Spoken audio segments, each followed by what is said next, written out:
They uninvited her from Thanksgiving but kept the meal she paid for. What they didn't expect was the coldest dish served. The truth.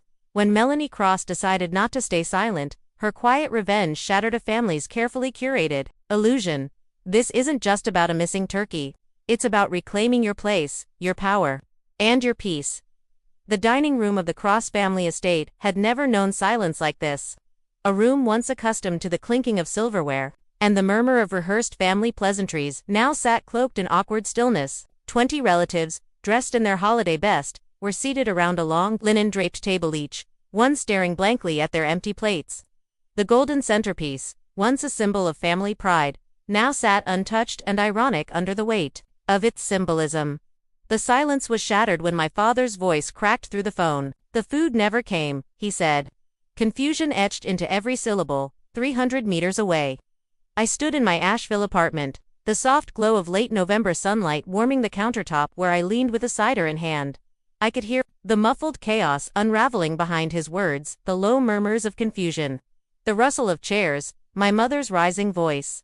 I didn't need to imagine what was happening. I knew exactly what that room looked like. Aunt Carla darting her eyes between faces, my sister biting her lip, my uncle whispering questions. I could almost hear the shift in atmosphere, the tension, the realization, and then the whispered question from the corner of the table. "Wasn't Melanie bringing the turkey?" "Oh," I replied into the phone, my tone smooth, disarmingly casual. "I assumed you didn't need anything from me." Silence. A silence thicker and heavier than the one at the dining table. Then came the murmurs. "My name is Melanie Cross. I'm 38 years old, the eldest daughter of Gregory and Lorraine Cross.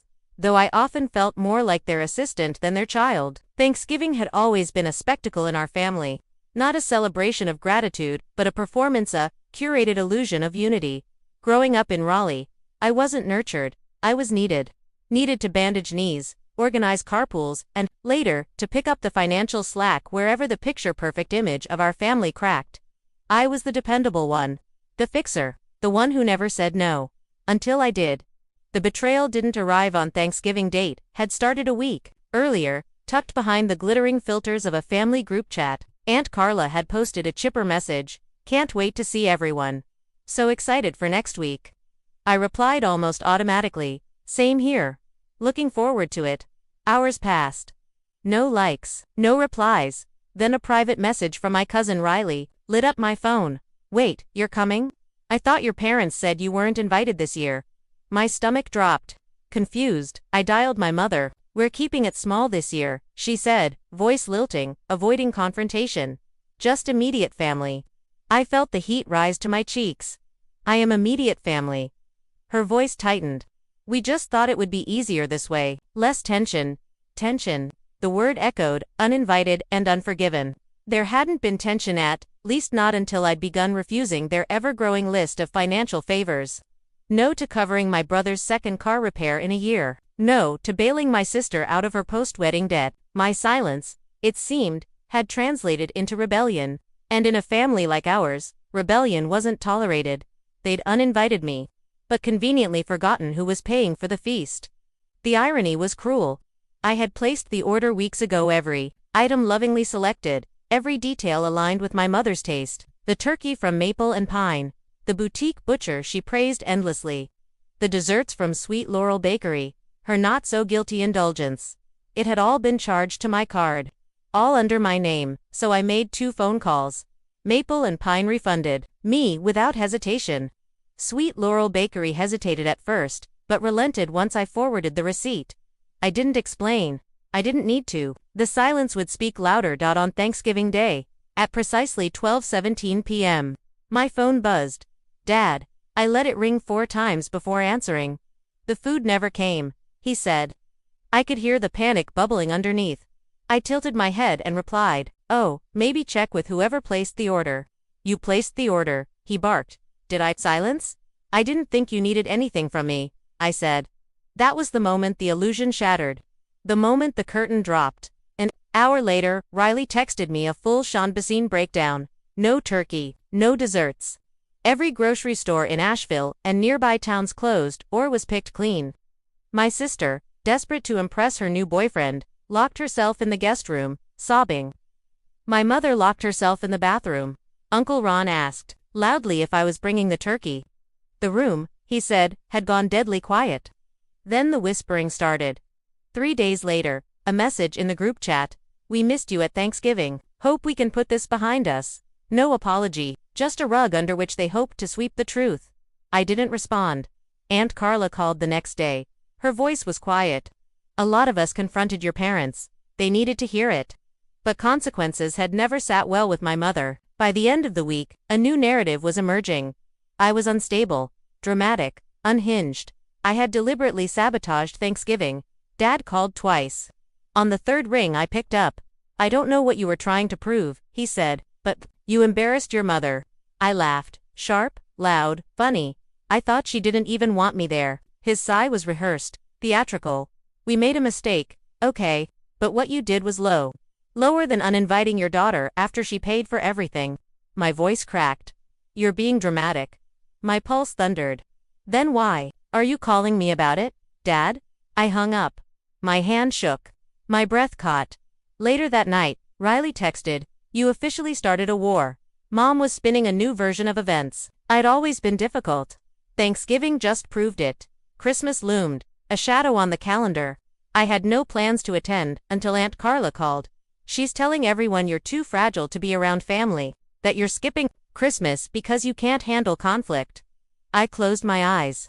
My hands curled into fists. She wasn't just embarrassed. She was threatened. And this time, I wouldn't stay silent.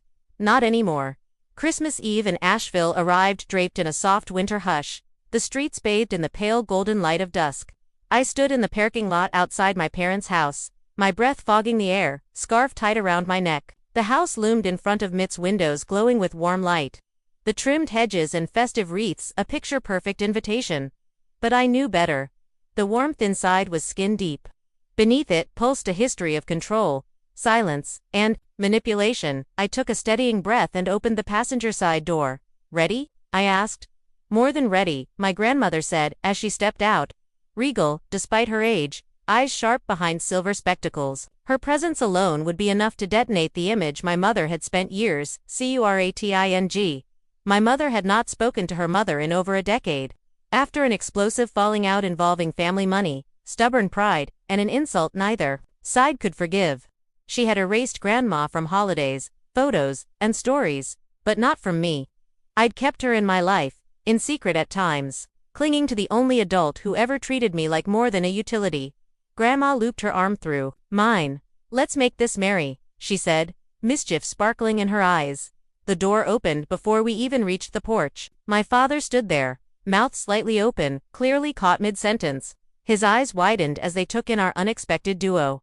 Melanie, Dad, I replied sweetly. Merry Christmas. Behind him, my mother appeared in the foyer. She froze, her gaze landed on Grandma, and the blood drained from her face. Her mouth opened once, then again, but no words emerged. Grandma smiled. Lorraine, dear, it's been years. The house looks so unchanged.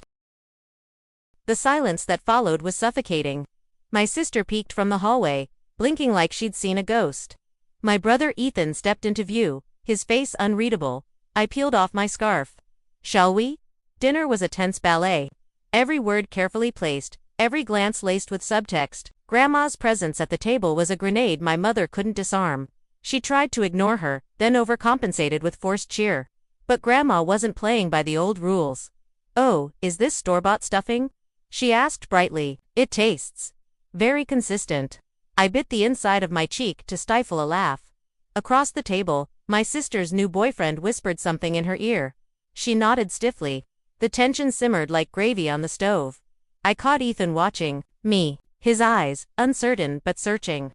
Held something I hadn't seen in years, guilt after dessert. I helped Grandma to the guest room. As I tucked a blanket around her shoulders, she touched my hand. You did good, Melanie. Sometimes, truth is the sharpest ornament on the tree. I smiled, but it didn't quite reach my eyes. They're going to twist this. Let them, she said. The truth will sit in their throats like dry turkey. She wasn't wrong. Within days, I started getting messages. Heard there was a misunderstanding. You okay? Didn't think you had it in you to be that cruel. Aunt Carla called again. Your mom's telling everyone you had some kind of breakdown, she said. That's what you did at Christmas proves it. I let out a bitter laugh. Of course, that story was shifting again. The villain mask was being repainted and fitted over my face. She's saying you're unstable, Melanie, I called Grandma. She didn't sugarcoat it. Your mother's been calling relatives, saying she's worried about your mental health. I'm fine, I said, trying to laugh it off. My dear, she replied, voice firm, I knew that, before she opened her mouth.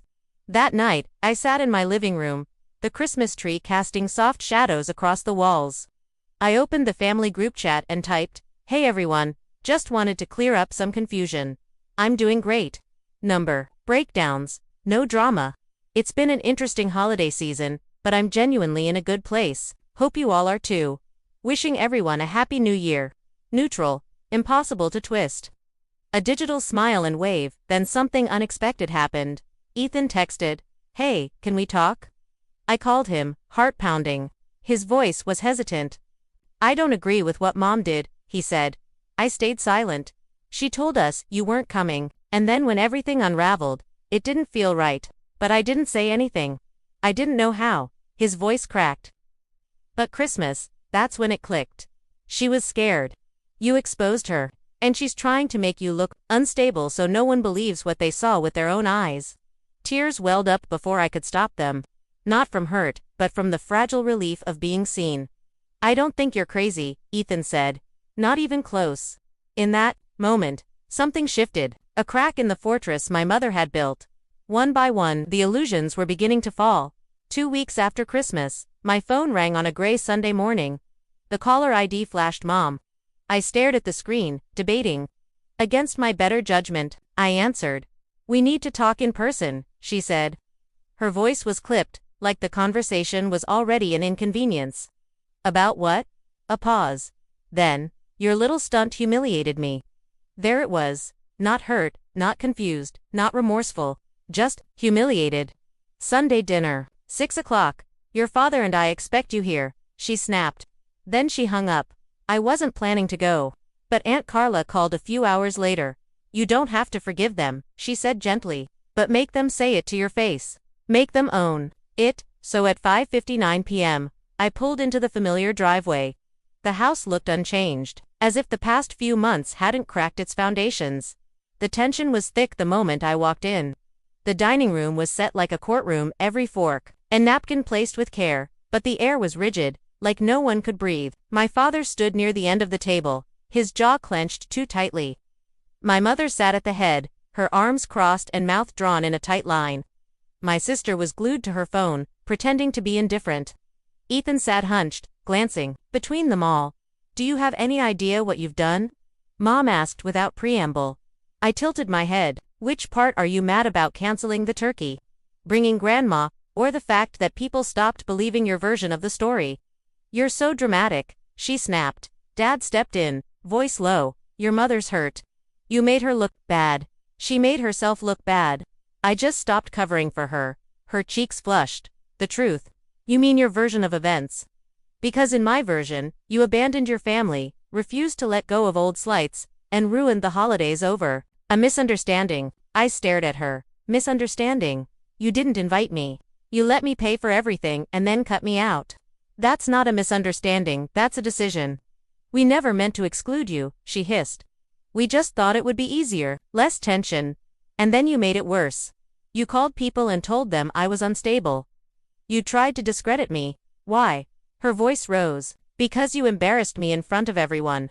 The room went still. Then Ethan spoke. "Mom, you did exclude her. You told us she wasn't coming. You let her pay for all of it. That was wrong." Her eyes flared. "Don't you start to." But he didn't stop. "You crossed a line. You always do when you feel threatened." Dad shifted, uncomfortable. "We should have handled it differently." "What does that mean?" Mom demanded. He hesitated. "Maybe she has a point."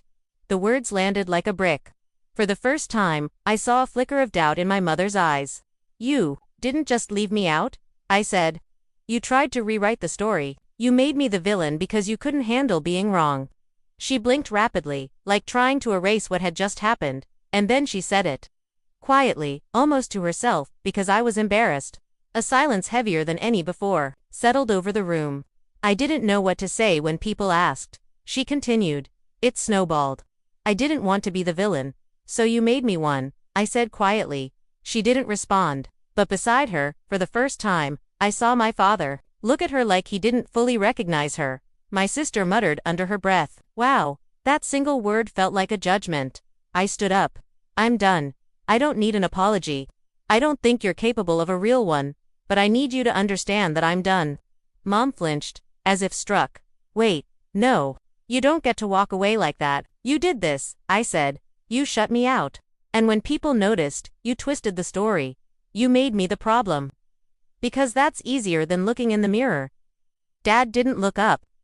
My sister glanced away. Ethan met my eyes and gave a small, respectful nod. I turned to leave. You embarrassed your family, my mother called after me. No, I said, not turning back. I exposed them. That's not the same thing. The weeks following that Sunday dinner were quieter than I expected. No angry follow-ups. No unexpected visits. Just silence, a vacuum where my mother's voice usually echoed. And strangely, it felt like healing. I spent more time walking the Blue Ridge trails, letting the cold air sting my lungs, grounding myself in solitude that was finally my own. No obligations. No manipulation, just peace. Aunt Carla visited often, bringing pie and updates. Grandma sent a letter, handwritten and underlined in parts, full of pride and reminders that I had done what generations before me couldn't. Stood up. Then one Thursday in mid-February, a group message lit up my phone. It was Mom. We've all said things we regret. Let's start fresh. Sunday dinner. Hope to see you there. No apology. Just a reset button. She expected everyone to press. I stared at it. My thumb hovered over the screen, but this time, I didn't respond. Later that night, Ethan called. Did you see it? Yeah, I'm not going. Really? Yeah, I told her if she couldn't even acknowledge what she did to you, then I don't want to sit at her table like nothing happened. I swallowed a lump in my throat. Thanks. I'm thinking of moving back to Asheville, he added. Closer to Grandma. Maybe get some space. That sounds like a good idea. He paused. It's easier to see clearly when you're not in their orbit. That weekend, I didn't go to dinner. Neither did Ethan. Aunt Carla sent a photo of the table, noticeably emptier. The fallout didn't come immediately, but slowly, subtly, things shifted. My mother's hold on the family loosened. Her version of the story unraveled by March. Cousins who'd once parroted her words were messaging me directly. I didn't know. I'm sorry. Your mom made it sound like you were having a breakdown. I responded kindly but firmly. I'm doing fine now. Hope you are too. Not long after, I started getting speaking invitations. First, at a women's circle, Ethan's friend organized. Then, a podcast on boundary setting in toxic families. My story had become something bigger. It wasn't about revenge anymore. It was about reclamation. Reclaiming my peace. Reclaiming my voice. Reclaiming the narrative. By the time Easter came around, my mother sent another message. This one just said, "We miss you." I didn't respond. Not out of cruelty, but because I was done being baited into obligation. That Sunday, I cooked for myself, just me, a roast chicken, and a playlist of songs I loved. No tension, no performance, just joy. I sat by the window, the light soft and golden on my skin, and realized something. The chair they left empty for me. That wasn't my loss, it was my boundary. If you've ever been told you're too much, too emotional, too dramatic for simply wanting to be respected, remember this: the problem was never your voice. It was the silence you refused to accept. Melanie Cross's journey may have started with a forgotten feast, but it ended with a reclaimed life. And if that resonates with you, know this: you are not alone.